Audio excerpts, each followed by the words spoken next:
Hey guys, I'm making an unedited video, just trying it out because I saw this thing that was talking about how this guy uploaded a video every day and he didn't edit it and his channel is successful. I'm not saying that's gonna happen with me, but I thought, why not try? Because I wanna do more videos, and editing takes a long time. Even though I really do enjoy it, it does take a good chunk of time. And there's a lot of things that I have on my mind, as far as stuff that I've learned as an artist that might help you. And I would love to hear, if this is helpful. But I just had sort of a realization, I guess, a few months ago, and I wanted to share that. So a lot of artists are in between categories. And I'm saying this because we want to sell our work, right? We want to have customers, or those of us who want to sell our work. We want to have patrons who support us throughout the years to be able to make a living. And there's something that I've noticed between the artists who do make a living and the artists who are struggling to even sell one painting. And I think it is being between categories. So there's a lot of debate about this, but this is just something that I've come up with on my own, the way that I understand it.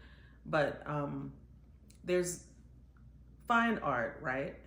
And then there is commercial art, which I think of as illustration. So it's art for the purpose of selling a product. And then you have some nuances within fine art. So you have sort of like high art, which I think of as like the art stars, the people who paint, and they don't necessarily have to think about selling it to individuals, because institutions and things like that are wanting their artwork. They're wanting it for the purpose of academics or culture or whatever. These are the people that are in the higher echelons of the of the art world. Most of us will not be there, just realistically. Now, if you want to shoot for that, yeah, of course, you can definitely go for it. But this sort of art is going to be something that's a little bit more provocative, meaning that people are going to want to have conversations over it. It might be commenting on some aspect of society, and it's relevant. That's how these people become famous, because it's relevant to the moment in history in which we live. And it's not necessarily pretty, although it may be.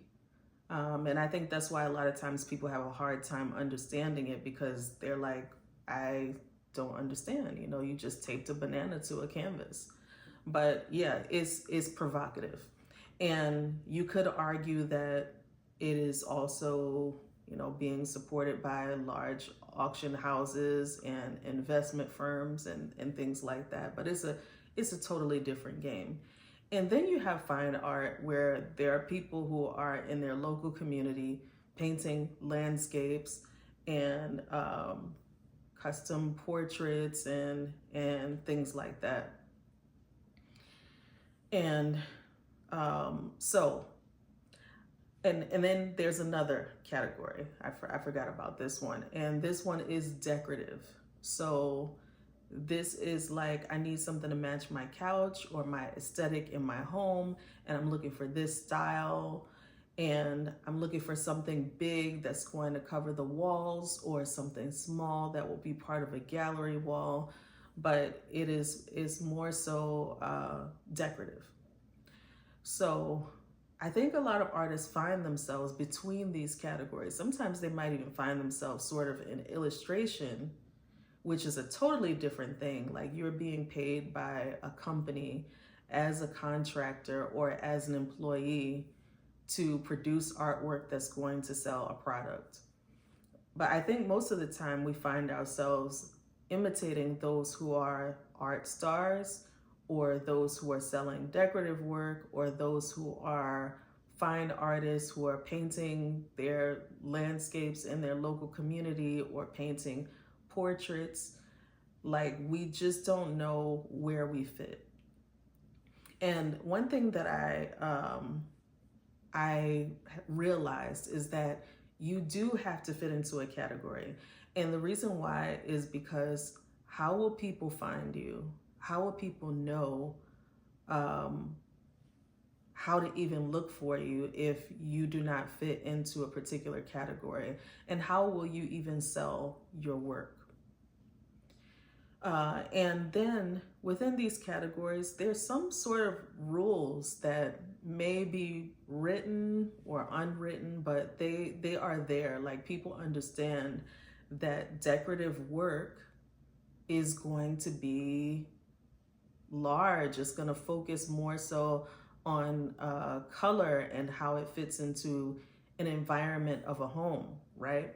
And people understand that maybe high art is going to be sort of strange and doesn't necessarily have to match anything, but it's just, you know, it's about your taste, right? And people understand that the fine art that you see local artists making is going to be about that area that you live in. So maybe you want to own a piece because it reminds you of a place that you used to go visit, or maybe you're getting a portrait done of your pet or portrait done of your child. But all of these are sort of in different categories, and people understand them differently, whether they know it consciously or not. And so if you are between categories, you might have trouble selling work. For example, and this is me personally, I love to paint portraits, but I found myself painting portraits of like women, which is great. I could definitely get commissions for, and I have gotten commissions for painting portraits of women, right? But selling original work of people who are not celebrities, just random sort of people, is gonna be really hard. And especially if it's large work, because then people are gonna wonder, well, who is this? And if you pay a lot of money for something, you're probably gonna want a face that's recognizable, or maybe even your own, or the face of a relative. So that's where I found myself between categories, because I was sort of working as a portrait artist without the patron, without the person who was commissioning the portrait. And at the same time, trying to make something that was sort of decorative, but then thinking of some of the people that I like in, the high art community. Such as Amy Sherald and Tim Okamura. I was like, well, I want to try to get this look, nothing wrong with that, but it's really hard to sell the original piece that way if you're trying to sell it to a person who's going to put it into their home. Is it impossible? No, but you could wind up kind of putting yourself into sort of a corner, because you're making work that is great, but it's just in the wrong category. And I hope I'm making sense with that.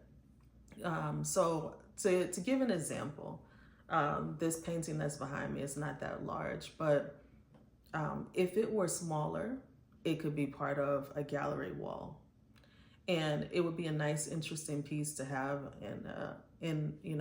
as part of a gallery wall, maybe of other kinds of portraits, or maybe a collection, sort of. But when it's larger like that, or medium sized, then people think of it differently, and it has to fit into somewhere. Or where do I put it? Do I put this over my couch? No, I don't think so. Or do I put it over a chair or a console or something like that?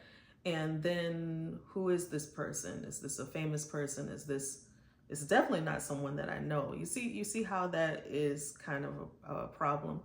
So think about what the categories are and where do you fit. If you want to do decorative work, there's nothing wrong with that. But do expect that people are going to be looking for decorative work to be more abstract. Even if it's a figure or if it's a landscape, it might be an abstracted version of it, because the more specific it is, the harder it is to display in your space. It needs to fit easier into the space, not the size of it, but just the subject matter should be a little bit more universal. Now, of course, there is more of the illustration side. If you're doing like fan art and stuff like that, that doesn't apply. But you're definitely going to have a smaller audience, because most of us are not displaying large fan art at our houses. So yeah, find your category and stick to it. And if you want to change, then you can do a series in a different category.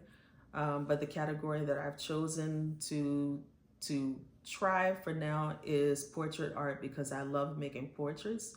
So now I'm working on just doing small studies of portraits and perhaps still lifes and things like that. And then you can show those things and sell them, small, like 8x10 and smaller.